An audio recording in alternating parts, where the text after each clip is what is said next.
का कि आप उसको जमीन आपको रूम का देंगे, रूम का रेंट भी देगा और वो उसका पूरा पैसा खर्च करता है। आपका वेबसाइट है, वेबसाइट पर जाइए, आप करिए, RBI का वेबसाइट है, आप करिए, एकदम आसानी से हो जाए। दूसरी बात की कचरा और पानी पर आपको मैं बताऊं कि पूरे भारत की राजनीति, पूरी भारत की राजनीति, कविता जी बता रही थी यहाँ से निकलना नहीं है, कचरा और पानी की समस्या पूरे भारत की राजनीति पर चल रही है।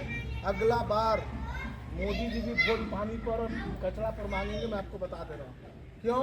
क्योंकि हम लोग चाह रहे हैं कि मेरा कचरा और फेंकाए, वहाँ वाला गाँव वाला बोलता घुसने नहीं दे। मानगो का कचरा प्रबंधन का क्या चक्कर था पता है? यही चक्कर था। वहाँ की दूसरी ग्राम सभा बोली कि हमारे यहाँ कचरा का एक बहुत बड़ी राजनीति का केंद्र होने जा रहा है। मैं आपको बता रहा हूँ, अगले 5 वर्षों में आप वर्चुअल हो जाइएगा, पूरा फेसबुक और व्हाट्सएप हो जाइएगा, लेकिन जो कचरा का प्रॉब्लम है, जो एक समस्या आपके बीच है, वो समस्या बहुत आसान नहीं है, कतई आसान नहीं है कि हम आएंगे अखबार के तौर पर लिख देंगे और कचरा समाधान हो जाए। जो भी ऐसा, अगर आप ऐसा सोच रहे हैं तो हम लोग गलतफहमी में। लेकिन कचरा का प्रबंधन तो पंचायत स्तर पर हो सकता है। प्रबंधन की बात है, पहले प्रबंधन तो हो जाए। कम से कम जब जिस जगह कचरा इकट्ठा हो जा रहा है वहाँ ब्लीचिंग तो पाउडर, कुमार जी आपके ओर से ब्लीचिंग पाउडर तो छिड़काव हो जाए, इसमें क्या दिक्कत है? कहीं पर हम लोग देखते हुए आ रहे हैं कचरा लगा हुआ है, उसको घेर के रखने का कोई इंतजाम नहीं है। कचरा अगर फेंका गया तो उसको ढकने का कोई इंतजाम नहीं है। ये क्या है? ये तो बहुत छोटी सी बात है कविता जी। बरसात होता है सर, उसमें रोड पर में पानी माने कचरा रहता है, उसको वही ही नहीं बन रही है। इसलिए मैं बता रहा हूँ कि कचरा प्रबंधन और पानी का कोई भी नेता को आप कितना वोट दे दीजिएगा, अगर कविता जी को 8,000 की जगह 16,000 वोट दीजिएगा तो अपने मकान में पानी नहीं बना पाएगी। पानी का प्रबंधन भी उतना जरूरी है, पानी का आवश्यकता वो जरूरी है। तो दो बातों पर हम लोग बात कर रहे हैं। आपका जो है कचरा प्रबंधन पर आप सभी से अखबार के तौर पर आवेदन है और निवेदन है कि जब हम आए तो भोजपुरी में एक शब्द होता है ओरहन, तो ओरहन जैसा हमको ओरहन मत सुनाइए। हम लोग तो ये बात करने के लिए आए हैं कि आपके साथ आप एक कदम बढ़िएगा, 100 कदम आगे बढ़ेंगे। आप बढ़िए तो सही, DC ऑफिस तक निकलिए तो सही, जाए तो सही। हम आज कविता जी आपके बगल में बैठा गई है तो आप लोग जो मन सुना दीजिए। राजकुमार जी हैं, पंचायत समिति के मेंबर हैं, किशोर जी, तो आप लोग जो मन सुना दीजिए। लेकिन उसके पहले कविता जी तो आप लोग को बोली मेरे घर आप भी आ जाइए कभी। हम लोग क्या करते हैं, ये जो स्थितियाँ बनी हमारे अखबार के तौर पर, जो उन्होंने कहा कैटलिस्ट, हमारा अखबार केवल कैटलिस्ट आपके बीच में। हमको मालूम है कि अखबार के तौर पर क्या चीज़ें होती हैं, लेकिन हम कैसे कर सकते हैं आपके बीच में चीज़ें आकर के, और क्या बातें हो सकती हैं। अगर आप पत्राचार कर रहे हैं, चीज़ों के लिए लिख रहे हैं, आप हम तक बताइए। हम आपको निश्चित तौर पर हम ये उम्मीद बता सकते हैं कि हम लोग स्थिति कुछ बदलेंगे। ऐसा नहीं है कि ओवरनाइट कुछ हो जाए, ऐसा नहीं हम बोल रहे हैं कि बस अगला दिन जो है बाग बेड़ा चकाचक हो जाए। बहुत कविता जी बता रही थी कि भाई पानी यहाँ आया नहीं, गैस का तो छोड़िए, ऐसा नहीं, इसका बीज भी यही छिपा हुआ है। इसको लेबर कॉलोनी बना के बसाया गया।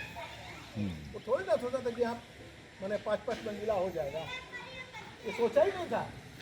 ये तो यहाँ के मजदूरों ने अपने श्रम और मेहनत से इतना बना रखा है। और मेरे आज भी शिकायत है कि अगर सरकार हमसे टैक्स लेती है तो सुविधाएं सरकार को ही देती है। तो पंचायत के तौर पर आए, जिला परिषद के तौर पर आए। और आप कविता मैम बता रही थी कि स्लूइस गेट का पैसा DC नाच के रह गए। मैं बहुत इसके साथ गंभीरता से बता रहा हूँ, ये पूरी तरीके से ब्यूरोक्रेट्स का नाटक होता है। अगर पैसे का अभाव है और उनके यहाँ अपना जो है मैंने बाथरूम बनना हो तो 5-5 लाख का बाथरूम किसी लोगों ने बना रखा है। और हम लोगों ने, मेरे अखबार ने 5 साल पहले अभियान लगा करके छापा था, RTI लगा के कि एक उपायुक्तों के यहाँ का बाथरूम कितने का बना, कैसे बन जाता है।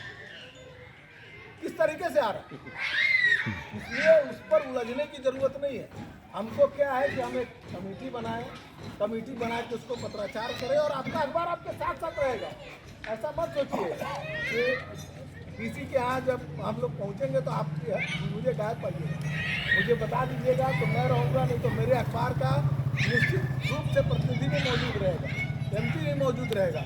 और बता दूँ कि बरियार आदमी जो होता ना, मजबूत आदमी, उसके यहाँ भी कोई कचड़ा फेंक के नहीं जाता, मानता कि मारेंगे डंडा से पैर तोड़ दे। किसी जगह देखे किसी जिसके यहाँ कचरा है, समझिए कि आप सबसे कमजोर आदमी, बेचारा विनम्र आदमी, इसीलिए उसके यहाँ कचरा फेंक के चले आते। तो आप लोग विनम्र बने हुए हैं। विनम्र बनने का दूसरा कारण क्या है कि हम लोग में जो बहुत अच्छी तरह से बात बताई, आप ही लोगों ने ये बात रखा है कि हम लोग में राजनीति बहुत है। और कैसी राजनीति हो, खाली बोलने में राजनीति है। मैं कह रहा हूँ लिख के तो दीजिए, लिखाने का काम तो कीजिए। लिखने का अगर नहीं काम है तो कैसे हो पाएगा, बदलाव नहीं हो पाएगा। आप मान के चलिए हम आएंगे, हम लिखेंगे तो ही बदलाव होगा। हमको लिखना होगा, आपको बताना पड़ेगा। और कोई ज़रूरत नहीं है कि बहुत कोई बड़ा का काम के लिए हम बता रहे हैं, छोटा छोटा काम के लिए काफ़ी कम से कम मैंने मुखिया जी से है कि जहाँ जहाँ कचरा पड़ा है वहाँ ब्लीचिंग पाउडर का ही स्टार्ट कराने के लिए देखा, वो तो आपके हाथ में है क्या? एक लीजिए सवेरे की ब्लीचिंग पाउडर छिड़ दो, सेंसिटिव वहीं से शुरू होता है। ब्लीचिंग पाउडर जैसे छिड़ता है ना तो आपकी समस्या है कि आप कचरा नहीं देखना, इससे ज़्यादा कचरा होगा। लेकिन क्या है कि सरकारी हस्तक्षेप आज के डेट में जरूरी है, कितनों हम अकेले करने नहीं हो सकता है।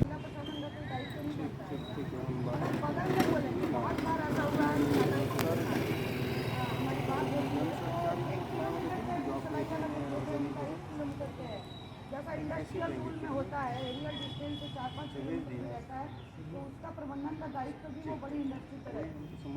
तो 1 किलोमीटर ही रहता है और उस जगह पे भी उन लोगों की तरफ से भी बहुत रिक्वेस्ट करने के बाद टाटा स्टील फाउंडेशन के माध्यम से साल में, जब से हम जनप्रतिनिधि बन के आए हैं, साल में उन लोगों से एक व्यवस्था मिलती है जिससे हम लोग ड्रेनेज क्लीनिंग का कुछ काम करवा पाते हैं। 2 साल से वो काम, पिछला स्वास्थ्य मंत्री भी जब बन्ना गुप्ता जी थे, मैं उनके पास भी इस मुद्दे को लेकर के उनके द्वारा भी डायरेक्ट जिसको के प्रबंधन को ये बात कौर ने बताया कि हम लोग सक्षम हैं, लेकिन जब भी सफाई की बात आती है तो पंचायत वाले लोग बोलते हैं कि हमारे पास फंड नहीं।